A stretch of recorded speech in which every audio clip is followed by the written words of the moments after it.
friends কি খবৰ আপোনালোকৰ আশা কৰোঁ সকলো ভালে কুশলে আছে আমিও বৰ্তমান ঠিকে আছোঁ আৰু আজি মই ৰাতিপুৱাৰ পৰাই ব্লগটো আৰম্ভ কৰিছিলোঁ কিন্তু আৰু ৰাতিপুৱা তেনেকৈ ওলোৱা নহ'লে দৌৰাদৌৰিতে মই ৰাতিপুৱা কি কৰিছিলোঁ সেইখিনি দেখাম আৰু এতিয়া সন্ধিয়া সময় সন্ধিয়া অলপমান আমি এতিয়া ওলাই যাওঁ এওঁৰ ফ্ৰেণ্ড এজনৰ ঘৰত আৰু সিহঁতৰ এটা বেবী হৈছে সেয়া বেবীটো চাব যাওঁ সি মানে খুব ইচ্ছা কৰি আছে চাবলৈ যাব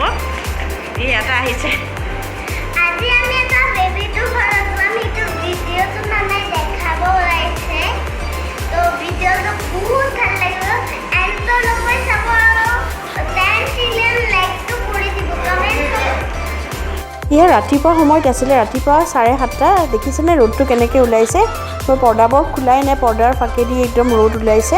আৰু ভাবিলোঁ সিহঁত শুই থাকোঁতে অলপমান স্কিনৰ যত্ন লওঁ নিজৰ যিহেতু গৰম পৰিছে মই মুখখন ভাল কৰি ধুই ল'লোঁ মুখখন ধোৱাৰ পিছত মই বিলাহী এনেকৈ কাটি লৈছোঁ আৰু এইটো এনেকৈ মই স্ক্ৰাব কৰিম বিলাহীত তাৰমানে পটেছিয়াম আৰু ভিটামিন চি থাকে যোনটো স্কিনৰ ডালনেছটো গুচায় তাৰপিছত এখন মই টাৱেল গৰম পানীত অলপমান তিয়াই চেপি পেলাই মই অলপমান মুখখন তেনেকৈ ষ্টিম কৰিছোঁ তেতিয়া স্কিনখন হাইড্ৰেটেড হৈ থাকে এইটো গৰমত খুবেই উপকাৰী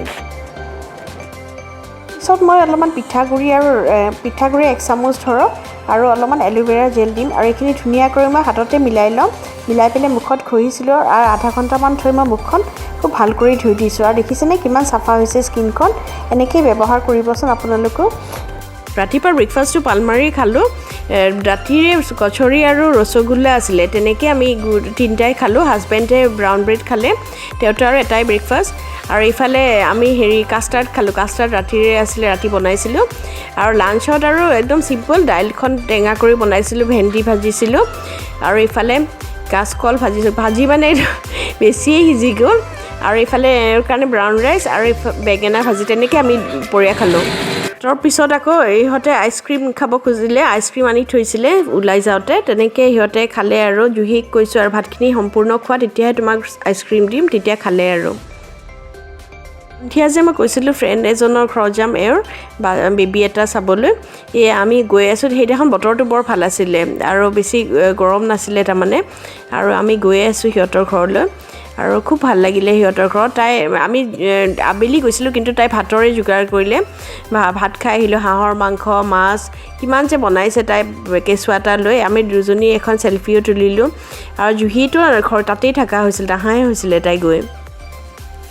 গুড মৰ্ণিং আজি সোমবাৰ আৰু মই উঠিলোঁ গা পা ধুলোঁ গোসাঁই চাকি দিলোঁ আৰু দিনটোৰ কামখিনিৰ কাৰণে অলপমান আগবঢ়াই থৈছোঁ মই তাৰমানে খুব সোনকালে সাৰ পাওঁ যে ৰাতি যদিও মই 2টাত হ'লেও মই ৰাতিপুৱা তাৰমানে 5:30 6টাত সাৰ পাওঁ সেইবাবে ভালেই বাৰু কামবোৰ আগবাঢ়ি থাকে কিন্তু ৰাতি আকৌ মই বেছি দেৰিলৈ থাকিব নোৱাৰোঁ স্কুলৰ দিনৰ পৰাই পঢ়িব নোৱাৰিছিলোঁ তাৰমানে ভাত খাই পেলাই মোৰ টোপনি গুচি যায় কিন্তু ৰাতিপুৱা আকৌ মই 3টা 4টাত মানে সোনকালে উঠিব পাৰোঁ আৰু এতিয়াও সেইটো অভ্যাস মোৰ ৰৈয়ে গ'ল তাৰমানে এতিয়া বলকচোন মই দিনটো কি কৰোঁ আপোনালোকক দেখাই যাওঁ মই গোসাঁই চাকি দিলোঁ ৰাতিপুৱা শুই উঠি গা পা ধুই মই গোসাঁই চাকিখিনি দিওঁ গোসাঁই চাকি দিয়াৰ পিছতহে মই বেলেগ কামখিনি কৰোঁ তেতিয়া মনটোও ভাল লাগে চাবচোন তাৰপিছত আৰু বাকীখিনি কামৰ যোগাৰখিনি কৰোঁ হেল্ল' গুড ইভিনিং ফ্ৰেণ্ডছ এতিয়া সন্ধিয়া সময় আৰু মই এতিয়া অলপমান ওলাই যাওঁ দিনত আৰু তেনেকৈ ভিডিঅ' কৰা নহ'লে একেই গতানুগতি কামখিনি কৰিলোঁ সেইবাবে একো ভিডিঅ' নকৰিলোঁ এতিয়া তাৰমানে মই ওলাই যাওঁ মানে জুহিৰ কাণখন ফুটাবলৈ যাওঁ এখন পাৰ্লাৰ ঠিক কৰিছোঁ মাহঁতৰ ওচৰতে তাই তাৰমানে কাণ ফুটাইছিলোঁ 2 বছৰতে কিন্তু মানে সেই ৰিংটো কিবা লাগি থাকে তাই অসুবিধা পাই এদিন খুলি দিছিলোঁ ৰাতি পিছদিনাখনেই ফুটাটো বন্ধ হৈ গ'ল এতিয়া আকৌ সেইবাবে আকৌ মই ভাবিছোঁ ইমান দিন হৈ গ'ল ইমান বছৰ হৈ গ'ল এতিয়া ফুটাই দিওঁ আৰু কাণখন অলপমান হয়তো দুখ পাব আৰু মই পাৰ্লাৰখনত অলপমান ভিডিঅ' কৰিম আপোনালোকক দেখাম কেনেকৈ কাণখন ফুটাই তাই চাগে কান্দিব মোৰ নিজৰে ভয় লাগিছে আপোনালোকে চাব দেই পিছৰখিনি এইখন পাৰ্লাৰত আহিলোঁ কাটছ এণ্ড কাৰ্লছ বুলি মাহঁতৰ ওচৰতে ভালেই পাৰ্লাৰখন তাতে কৰিছিলোঁ তাৰে অলপমান ভিডিঅ' কৰিলোঁ আৰু কেনেকৈ তাই প্ৰথমতে গম পোৱা নাছিলে আৰু পিছত কৰোঁতে ভয় কৰিছে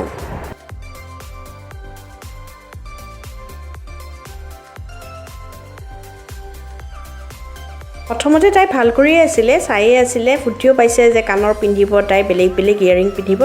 পিছত বেচেৰি বহুত কান্দিছে আৰু মই ভিডিঅ' কৰিব নোৱাৰিলোঁ গোটেইখিনি দুখেই লাগিলে কিবা ইমান কান্দিছে প্ৰথমতে কান্দা নাছিলে পিছত কিন্তু ৰাতি আৰু ইমান ফূৰ্তি কৰি আছে আৰু ইমান ফিল কৰা নাই সেইখিনি সময় যি অলপমান দুখ পাইছিলে ৰাতি আকৌ ভাত খোৱা আলহী অহা কথা সেইবাবে মই যা যোগাৰ কৰি আছিলোঁ এওঁ মাটন আনিছিলে মাটনৰ লগত পনীৰ আনিছিলে পনীৰ মই পালক পনীৰ বনাম বুলি ভাবিছিলোঁ মাটনটো অলপমান ধুনীয়াকৈ মছলা মাটন তেনেকৈ বনাম বুলি ভাবিছিলোঁ আৰু মাছ আনিছিলে মাছখিনি মই খুব ভাল কৰি ধুই থৈ দিলোঁ আৰু কাম কৰা মানুহজনী পিঁয়াজ নহৰু আদা কাটি থৈ গৈছিলে তাৰপিছত মই মাছখিনি নিমখ হালধি দি ভাজিলোঁ আৰু এনেই অলপমান ৰেচিপিটো দিম বুলি ভাবিলোঁ কালিয়া বনাম বুলি ভাবিছিলোঁ সেইবাবে গোটা গৰম মছলাখিনি খুন্দি ল'লোঁ আৰু তেলত গোটা গৰম মছলাখিনি দিলোঁ আৰু তাৰপিছত পিঁয়াজ নহৰু আদা খুব ভাল কৰি ভাজি লৈছোঁ তাতে দি পেলাই কেৰাহীটো দিলোঁ আৰু ভাল কৰি ভাজা হোৱাত মই এইখিনি খুব ভাল কৰি ভাজি আছোঁ আৰু এইফালে মই কাজু অলপমান তিয়াই থৈ দিছোঁ 15-20টামান কাজু আৰু এতিয়া মই বিলাহী পেষ্ট দিছিলোঁ ইয়াতে আৰু বিলাহী পেষ্টখিনি খুব ভাল কৰি ভাজি পেলাই মই কাজুৰ পেষ্টখিনি দিলোঁ আৰু দি পেলাই আকৌ গোটেইখিনি খুব ভাল কৰি ভাজিব ধৰিছোঁ আৰু এনেকৈ খুব ভাল কৰি ভাজিব লাগিব যেতিয়ালৈ কাজুখিনিও ভাল কৰি ভাজা নাযায় তেনেকৈ আমি ভাল কৰি ভাজিব লাগিব তাৰপিছত মই ইয়াতে মছলা দিছিলোঁ নিমখ হালধি জিৰাৰ গুড়ি ধনিয়াৰ গুড়ি জলকীয়াৰ গুড়ি শ্বাহী গৰম মছলা চেনি অলপমান এইখিনিয়ে মছলা মই ব্যৱহাৰ কৰিছিলোঁ আৰু বেলেগ মছলা দিয়া নাই আৰু এইখিনি খুব ভাল কৰি ভাজিছোঁ যেতিয়ালৈ ভাল কৰি ভাজা নাযায় মছলাখিনি আৰু গোটেইখিনি মিলি নাযায় তেনেকৈ মই ভাজি লৈছিলোঁ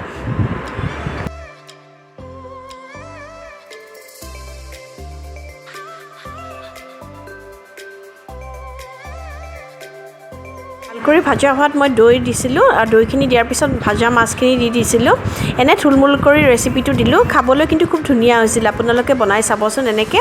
আৰু বনোৱা হোৱাত মই এটা বলত এনেকৈ ওলাই থলোঁ আৰু তাৰপিছত ভাবিলোঁ মাটনখিনিও এতিয়া বনাওঁ আৰু মাটনৰ কাৰণে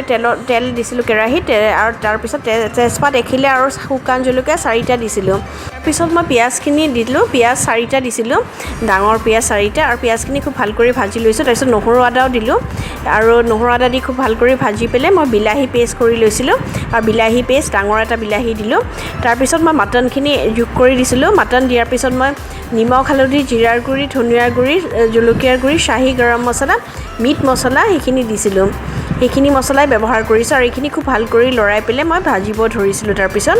এনে যেনেকৈ বনাওঁ তেনেকৈ আৰু মিট মছলাখিনি আৰু ভাজাটো খুব ইম্পৰ্টেণ্ট সেইটো কাৰণে খুব ভাল কৰি ভাজিছিলোঁ মই যেতিয়ালৈ ধৰক মাটনৰ পৰা মটনে নিজে পানীটো নেৰে বা তেলটো ছেপাৰেট নহয় এতিয়া দেখিছেনে কিমান পানী নিজে নিজে ওলাই আছে মাটনৰ পৰা তাৰপিছত এখন মই চিমত থৈ এখন ঢাকনো দিছিলোঁ আৰু পিছত দেখিছোঁ খুব ধুনীয়াকৈ ভাজা হৈছে তেলটোও ছেপাৰেট হৈছে আৰু ভাজি যেতিয়া খুব ভাল কৰি ভাজা হোৱাত মই পানী দিছিলোঁ তাৰমানে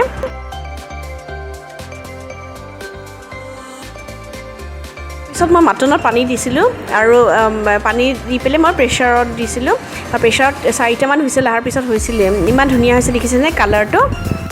মই পালক পনীৰ বনাইছিলোঁ মই পালেং শাকখিনি খুব ভাল কৰি ধুই পানীত সিজিব দিছিলোঁ আৰু এইফালে কেৰাহীত মই পিঁয়াজ নহৰু আদা খুব ভাল কৰি পেষ্ট কৰি পেলাই ভাজি আছিলোঁ আৰু যেতিয়া ভাজা হৈছিলে তাৰমানে ভাজা হোৱাত মই দুটা বিলাহী পেষ্ট কৰি পেলাই দি দিছিলোঁ বিলাহী পিউৰি ধৰণৰ আৰু এইখিনি খুব ভাল কৰি ভাজি আছিলোঁ আৰু এইফালে যে মই পালেং পাতখিনি যে সিজাই লৈছিলোঁ সেইখিনি মই পেষ্ট কৰি লৈছিলোঁ আৰু সেইখিনিও মই ইয়াতে যোগ কৰি দিলোঁ দি পেলাই মই আকৌ খুব ভাল কৰি ভাজি আছোঁ তাৰপিছত মই মছলাবোৰ যোগ কৰি দিছিলোঁ ইয়াতে মই নিমখ হালধি জিৰাৰ গুড়ি ধনিয়াৰ গুড়ি আৰু শ্বাহী গৰম মছলা আৰু কচুৰি মেথি দিছিলোঁ এইখিনিয়ে মই দিছিলোঁ আৰু তেনেকৈ বেলেগ মছলা ব্যৱহাৰ কৰা নাই আৰু এইখিনি খুব ভাল কৰি ভাজি লৈছোঁ আৰু মই যে পানীখিনি সিজাইছিলোঁ সেই পানীখিনি মই পেলাই দিয়া নাছিলোঁ সেইখিনি যিহেতু ফুড ভেলিউ আছে আৰু সেইখিনি পানী পেলাই দিলে ইয়াৰে ফুড ভেলিউটো শাকৰ কমি যাব আকৌ সেইখিনি পানীয়ে মই ব্যৱহাৰ কৰিছোঁ যিহেতু মই শাকখিনি ধুয়ে লৈছিলোঁ ভাল কৰি তাত হওঁতে মই ফ্লেমটো বন্ধ কৰি দিছিলোঁ পনীৰখিনি যোগ কৰি এয়া মাটনখিনিও মোৰ হৈ গৈছিলে আৰু মাটনখিনি মেইন বস্তুকেইটাই দেখাইছোঁ বাকীখিনি দেখুওৱা নাই আৰু যি বনাইছিলোঁ আৰু এইফালে মই মাছৰ কালিয়া বনালোঁ মই থুলমূল কৰি আপোনালোকক ৰেচিপিকেইটা দিলোঁ আৰু যিকেইটা মেইন বনাইছিলোঁ আৰু এইফালে মই কাষ্টাৰ্ড বনাইছিলোঁ কাষ্টাৰ্ডত মই ড্ৰাই ফ্ৰুটছ আৰু এনে ফ্ৰুটছ দিম বুলি ভাবিলোঁ আৰু হাৰ্চি চিৰাপটো অলপমান দি তেনেকৈ ফ্ৰিজত থৈ দিছিলোঁ ঠাণ্ডা হওঁতে আৰু এইখিনিতে মই ভিডিঅ'টো সমাপ্ত কৰিম বুলি ভাবিলোঁ যদি ভিডিঅ'টো ভাল পাইছে কাইণ্ডলি ছাবস্ক্ৰাইব কৰিব লাইক কমেণ্ট আৰু শ্বেয়াৰ কৰিব থেংক ইউ ছ' মাছ বহুত ধন্যবাদ